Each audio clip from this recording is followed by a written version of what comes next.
Hey, what is up? Welcome to this episode of the Wantrepreneur to Entrepreneur podcast. As always, I'm your host, Brian Lofrumento, and we are all in for such a treat in today's episode because we are joined by an incredible entrepreneur that, you know what, I'm just going to use this term at the top of today's episode because before we hit record today, I love how much this guest talked to me about those entrepreneurial nudges that seem to happen to us at all different points in life. And you'll see in today's guest journey that he has followed and heeded and paid attention to those entrepreneurial nudges. So let me introduce you to today's guest. His name is Jim Tarpo. Jim is a lifelong engineer, inventor, and creative entrepreneur who has spent 4 decades turning curiosity into businesses. He was trained as an electrical engineer. He began his career at General Electric before striking out on his own as a freelance test engineer, mastering LabVIEW and building a reputation for elegant, intuitive systems. In the mid-2000s, this is going to sound non-linear, and I'm sure it is, and I can't wait to hear Jim talk about it.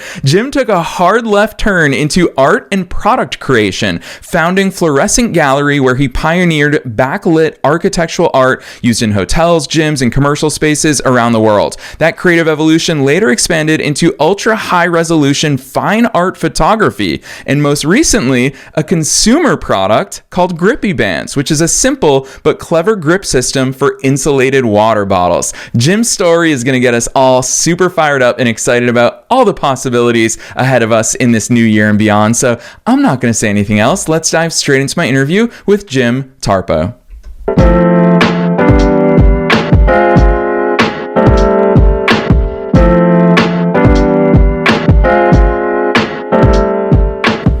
All right, Jim, I am so very excited that you're here with us today. First things first, welcome to the show. Thank you.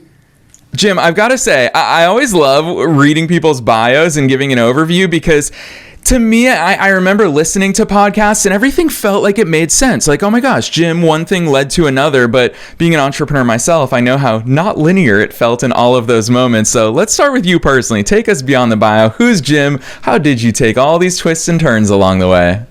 Well, thank you, Brian. And actually, I'm honored that you found me and chose me for this great program that you have. I've enjoyed really all of the guests that you've talked to. And of course, the way that you read that bio was, that's quite a zigzag path when you put it that way. So what I'm going to try to do is explain how all of that happened and what my feelings were along the way, how I got to where I was going. And, I would be remiss if I didn't start out by first saying that, coming out of college, unlike you, I was not a real responsible, hardworking guy. I just wanted to play softball all the time. I had a very difficult job at GE, which turned out actually to be my most difficult job that I ever had in life.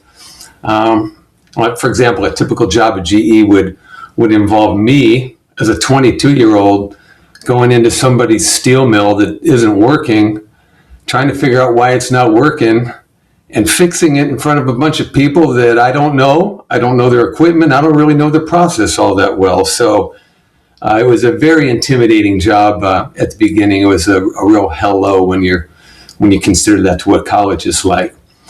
But I did eventually get on a job where I became a little more expertise. They were going to do a steel mill upgrade. So back in the 80s, I don't know if anybody remembers, but the Japanese steel was really good and it was really low cost. And so a lot of these mills had to scramble. And so J&L Steel back in Youngstown, Ohio, hired GE to see how fast they could get this mill upgraded to a seamless pipe mill. So somebody once made a joke that it was a 1,000-hour job, and so they hired 1,000 guys and tried to get it done in an hour. And honestly, that's about what it felt like. There were 30 engineers on site. At that time, I was working 7/12s. Does anybody know what 7/12s feels like? That means 7 days a week, I'm working 12 hours a day. I happen to have the midnight shift along with 15 other co-workers at that time. So not a great time. There wasn't a lot of work to do all the time as well either. So, I sat around, I watched the experts do most of the work. And when that job finally started winding down, I started thinking, I've got to do something else. And while in the midnight shift, I always used to talk to a friend of mine.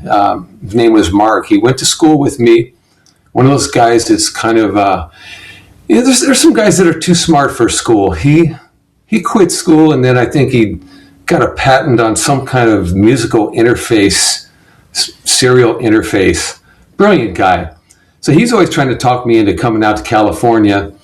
And I always just said no. I thought that was a ridiculous idea. But once that job wound down a bit, he asked me to come out again. And I think that might have been the first time that I ever actually evaluated that possibility. And when I hung up the phone, I really could not come up with a reason to say no. And as soon as that happened, I'm getting goosebumps now. I got goosebumps, my body temperature went up, and it went from a maybe, it went from a no to a maybe to a hell yes, I am out of here. And I don't know if you know what that feels like, but it was just a wonderful, wonderful experience. And that was about 1 o'clock in the morning. I think it was about 11 o'clock out here where Mark was. But anyway, that was my first major transition. So I did what any responsible young person would do, at that point in time. I bought a brand new car, quit my job, and moved out to California with no job interview in sight.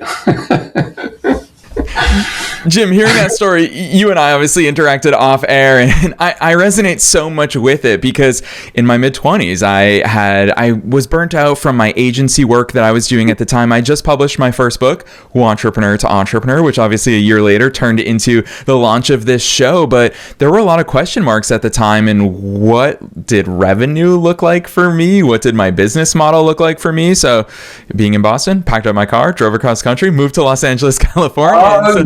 Did it too. That's fantastic. but Jim, I want to go deeper there because here's the thing. It's always, there's a Steve Jobs quote that I always botch where he basically talks about the only ones who are crazy enough to think that they can do something are the ones who do. And so I've always loved those crazy twists and turns. And I would imagine with your background, I mean, we're talking GE, that is about as enterprise level as we can get. And the engineering route is about as traditional that we can get in that 9-to-5 world. You must have had so many thoughts, and I'm going to add another wrinkle. I don't usually go here with people on the air, but Jim, I know you have valuable insights here, and I think we don't talk about it often enough in society or in entrepreneurial circles, is the perceptions, the judgments, the thoughts, the feelings from others, not just yourself. There must have been so many pressures and thoughts and angles and perspectives that you were feeling at that time. Brian, interesting that you say that. I did not have those. Call it confidence, whatever it was. I knew there were thousands of jobs out here. I think probably the only one who was a little edgy, and she confessed to a little bit later, was my mother. The buying the new car, quitting the job, and moving out was kind of to make everything better. It was a great time in life. I scooped up my friend Tim, who was my best friend my whole youth. He had not found work after graduating from Purdue along with me. And I said, Tim, you want to move to California? And he goes, F&A right. So I grabbed him on the way, and we stopped at every friend we had along the way. And it was 10 days of bliss. And then when we got out here, it didn't let up. It was just fantastic. And I managed to hook up with a decent job pretty quickly once I decided to actually look for one.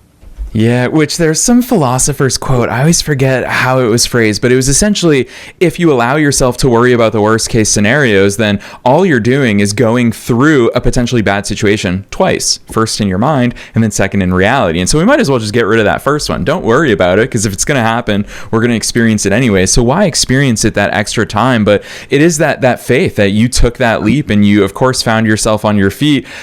Hearing all of this in hindsight, Jim, where my head goes, and I obviously see a lot of the world through an entrepreneurial lens just because I started my first business so young, but really what I hear is that entrepreneurial DNA very early on of questioning things, of forging your own path. Walk us through how that built up into you taking that hard left turn that I called out at the top. Fluorescent gallery seems like a total left field switch.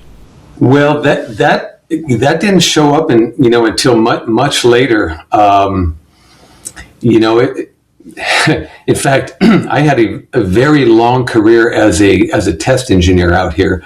And, you know, to be honest with you, that was dicey as well. That didn't always go well either. In fact, one of the another really key transition point that I'd like to bring up is I hooked up with a company that made power supply testers. And what a power supply is, it basically converts AC power from the wall into several DC outputs so that you can plug anything in, and the circuit boards on that device will have what they need in order to operate. So when I got out here, I was here to do sales support and applications and training classes and that sort of thing. But what I found was that I really liked writing the programs to test them. Now, I didn't have any kind of a programming background, but I really enjoyed the technical aspect of making something work. And so, you know, I'm from college was the punch cards. I know you don't know what those are, Brian, but my only experience with programming was punch cards and waiting 15 minutes to find out I left out a comma in one of my cards. So programming wasn't my thing. But during this time, I figured out a better way to write this code than what the factory was doing. They were giving some off-the-shelf code to their customers that they were selling these systems to, and it was really rubbish. And we all kind of knew it, but they never changed it. So I was on a job, and in this whole time, you know, I'm thinking, what else can I do? So I actually got bit by the bug. I had this idea, and this product does exist, but it's a soap dispenser. You know, you put it in the shower and it's got 4 buttons on it. You got shampoo, you got your different soaps and conditioners, whatever. And you push a button, you get a couple squirts out. And I made up a clay model. I put some drawings together. And then one night I went to this entrepreneurial show. This guy was putting on a presentation, what it takes, how to do it, this and that. And he was, when he was done giving his presentation, I was like so geeked. I could not wait to get my 5 minutes with this guy, you know, when the line lit up, and show him what I was up to. So I went up there and I showed him this clay mock-up of what it was going to be. And he says, he goes, "You're obviously a very creative young guy." He goes, "Don't do this one." He said, "You're going to have so many better ideas than this one." He says, "You don't have the money, you don't have the time, you don't have the staff to pull this off. Wait for the next one." And, you know, for a guy that's there to, you know, basically get people pumped on being an entrepreneur, he did the right thing. You know, I would have run into the wall somewhere along the line, but he probably saved me a lot of time in getting me out of there. I don't know. Have you ever been stopped on anything like that, on a bad idea? Yeah, Jim, I think it's interesting because we can stop ourselves. We can be stopped by external forces. There's so many. And I find that life, someone once said it to me at LAX, actually, a dude in passing, he said to me, the outcomes in your life are determined not only by the things that you do, but equally by the things that you don't do. And I love the fact that you're weaving this story into this, because oftentimes we do talk about the turns that we've made, but not the turns that we avoided along the way. What was your mindset in that moment? Because I would imagine part of you was genuinely excited about the product. Yeah, but I was way disappointed after talking to this. Tell us more about that. You know, the bottom line is I knew he was right. I didn't have a plan. You know, my Achilles heel on everything that I ever wanted to build was injection molding costs. Anything I ever wanted to do was going to require tens of thousands of dollars in injection molding equipment. So I probably knew I was going to run into the wall, but, you know, the way I am is I start first and I ask questions later. And fortunately, you know, I later got away with that technique, but you can wind up wasting some time, which we all have. So, so back to the programming. I was on a gig in Daytona Beach, and in the meantime, again, I've got to work for myself. I'm trying to figure this out. I had this wonderful programming job in Daytona Beach where I would go in at 3:00. Write code to test his power supply, come home at 11 o'clock, get up in the morning, have breakfast, and then go play volleyball with the events coordinator at this resort hotel on Daytona Beach. Then have lunch, go into work, and repeat the same thing. And towards the end of that job, I was cruising home on 95 back to my hotel. And I had this convertible because they didn't have my car. So they had to give me this convertible. So I'm cruising down I-95. It's 95 degrees, full moon, not a car on the road. I look up at the moon and I'm like, this is freedom. I said, I need this all the time. And again, I kind of got those goosebumps again. I thought, this is it. This is the meaning of being self-employed, being an entrepreneur. So that turned out to be a moment, because what happened was when I went into work on the following Monday and returning, first thing that happened was my wonderful sales manager boss, Sam, came over to my cubicle, says, Jim, can we have lunch today? Now, Brian, I don't know about you, but that does not sound good to me. So basically what happened was the company was kind of going through some tough times at that point. So I knew what was coming, I knew what was coming, but I felt like I had a parachute and I was ready to jump. And when we got to the restaurant, we sit down in that booth. I said, he's looking bad too. He's got some sheepdog eyes, and he's really upset with what's about to happen. I said, so Sam, am I laid off? And he hangs his head. He says, yeah. I said, Sam, before you get too sad about this, let me tell you what's up here. I said, I've been thinking about just going out on my own and being a programming support for your company. I'll do all the programming work. You guys don't have to pay me. I'll get paid directly from the customers, and I'll do a great job. And he looked up, his eyes bright, and he said, well, that is fantastic. And that's what happened. I basically got a severance check for $2,500, which really was a lot of money at that time. I wasn't enough to pay my expenses for a couple of months. So that was my ticket out. Brian, that was my first ticket out. It's like no looking back. That was in 1987. I love that, Jim. Just a year before I was born to give me some calendar timeline here, but I'm gonna call this out. I've genuinely, Jim, in all my years, precisely my 37 years on Earth, as we now know, I've never asked anybody this question, but I see it inside of you, and I trust to go with you here, especially on the air, which there's no added pressure because no more pressure environment. Yeah. So here's where I want to go with you, is that hearing the way you talk about things, and especially, obviously, you and I can see each other right now, the fact that you get goosebumps, you're able to take yourself back to these moments in time. You're able to recall these stories and apply these stories to your perspective, your experiences, the life that you've lived, the growth that you've experienced.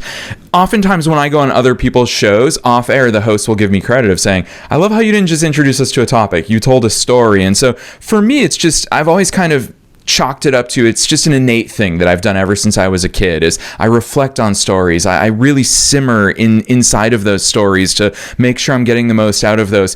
You have that gift as well, and I don't exactly know how to label it, but I'm sure that you're aware of the fact that you're a great storyteller and you know when the right stories apply. So I'm totally putting you on the spot. Part of it is selfish for me, but I also think as entrepreneurs, it's important for us to reflect on what it means to be a storyteller and convey these messages. So, Jim, what is that thing? How have you mastered and honed that craft? I think it just comes down to telling people what you felt like at that time and what other people were feeling at that time. It's just a way to paint the picture. And I'm a sensitive, emotional kind of a person. So I log these things in and I remember them. So that part probably comes a little bit natural to me. Yeah, really well said. And as someone who has many, many times in my life, in both childhood and adulthood, recognized that, yes, I am sensitive and sentimental in all of those ways as well. I think that that's important. But I mean, you talk about letting yourself feel those feels. That's really what makes up those journeys and what makes them memorable. Because if we're just numb to it, of course, we're not going to remember that experience. So I'd love for you to move us forward, because this conversation, I think you and I both knew that it would fly by here today, but we're not done just yet. Because I want to keep talking about these continuous twists and turns. As you talk about, that was your big breakout, but oftentimes that's the beginning. It's not the end. That is a beginning of even more possibilities, of even wider field of view that you could look at. Where'd your mind go from there? All right, so what I'm going to have to do is I'm going to have to go very quickly through the part of my career that paid me tons of money. I was a LabVIEW programmer, and I found that only after some hard times working for a company that, when things finally got slow in my programming, I had to find something else. And I found LabVIEW. And if anybody wants to look up what that environment is, it's very fun to work with. And I met a lot of people, had some great jobs doing it. Towards the end of that period of time, I was actually in a baseball league. We were playing some pretty serious baseball games around 2004. So I had to go in late at night into my health club and get my work in. And I was in the gym doing sit-ups that night, and I'm looking up into this fluorescent light that really was only about 8.5 feet above me on the sit-up plank. And I immediately flashed back to college, and I had forgotten this, but when I was in college, I had a dorm room with one huge 4-light panel right in the middle of the room. And for whatever reason, I found a Pink Panther poster in the hallway. It was like this purple, green, blue, almost opaque poster.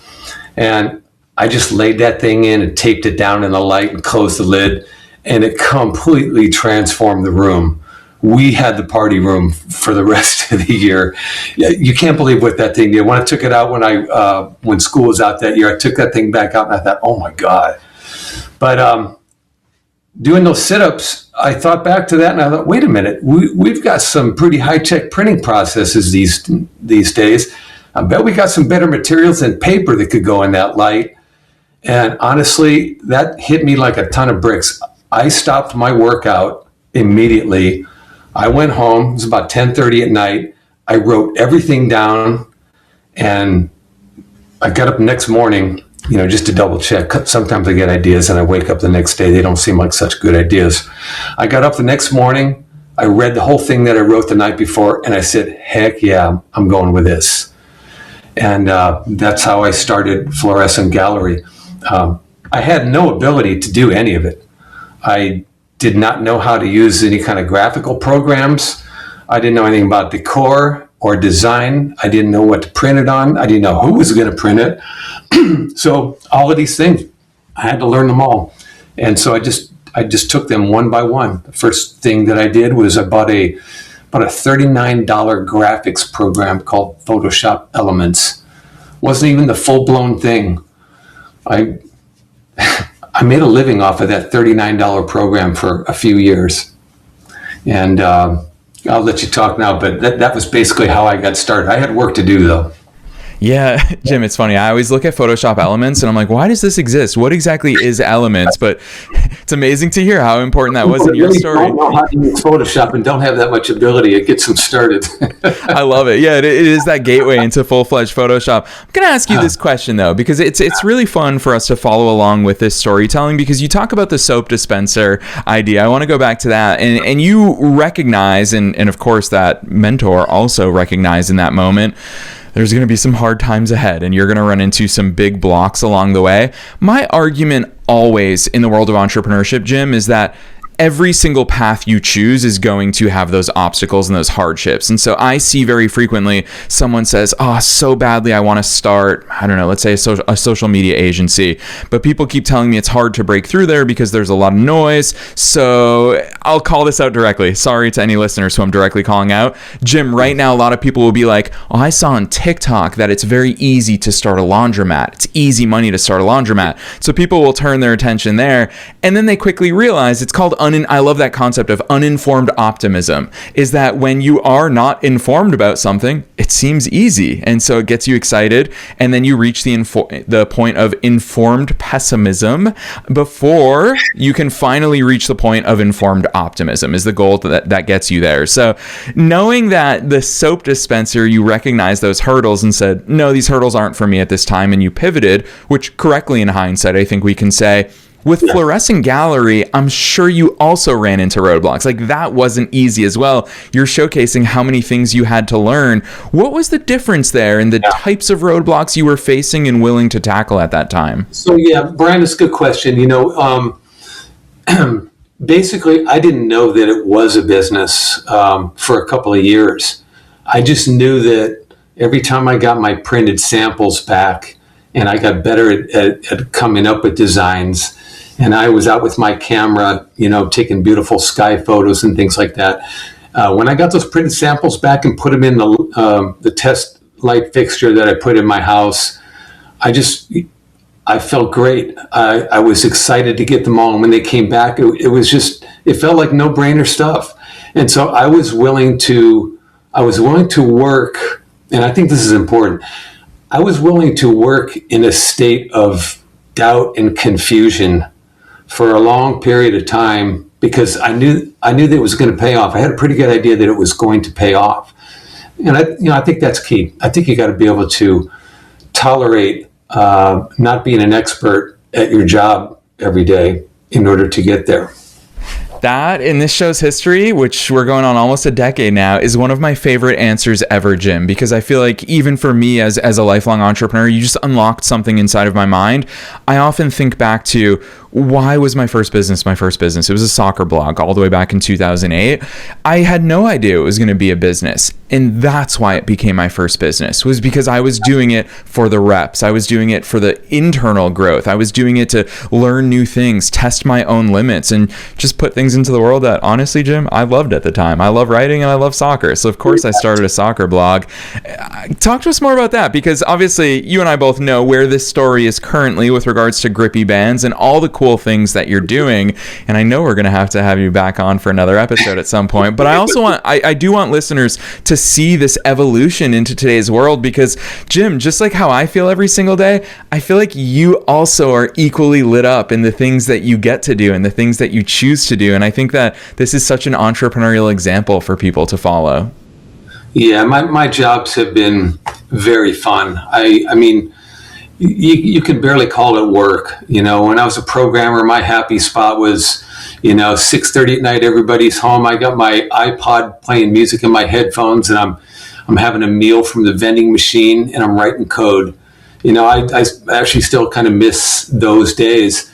Fluorescent Gallery, I was completely possessed, for years, and I'm glad that I was. Brian, I'm a little older now. I don't quite have the energy and the horsepower that I did, back in the early 2000s. So I'm glad that I got that work done when I did get it done.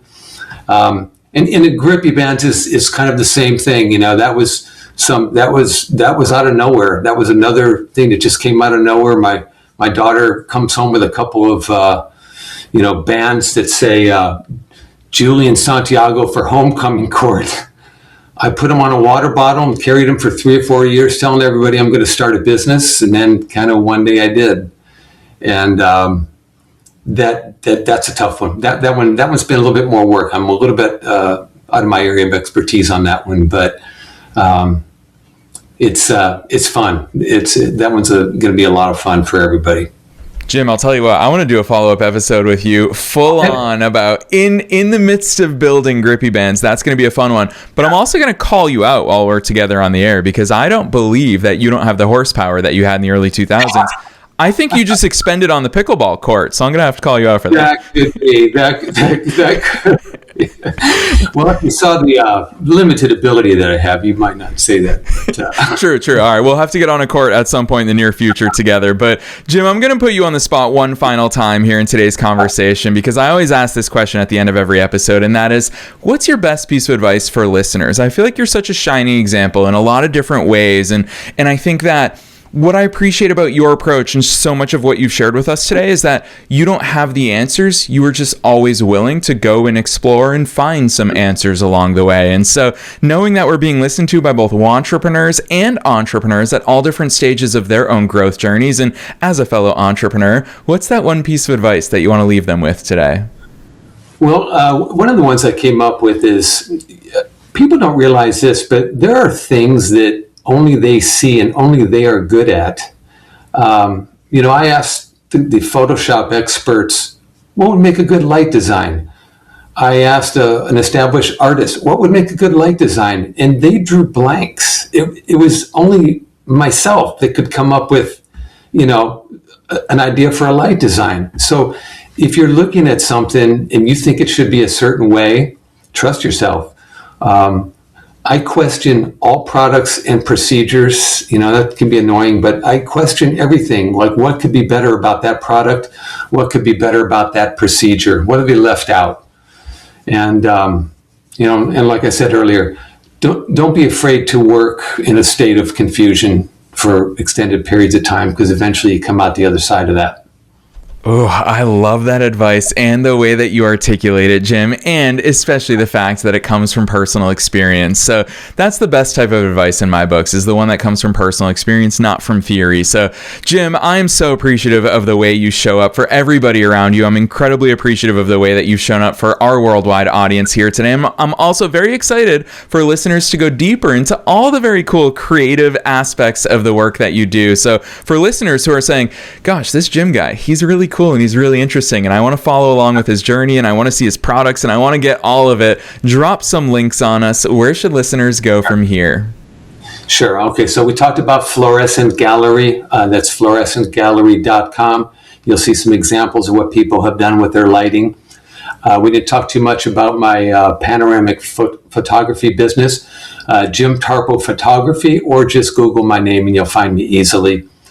And then, of course, there's my new baby, Grippy Bands. Tell everybody about these things. They're really cool. They're cell phone cases for water bottles. And that'd be cool. Help me get that business started as well.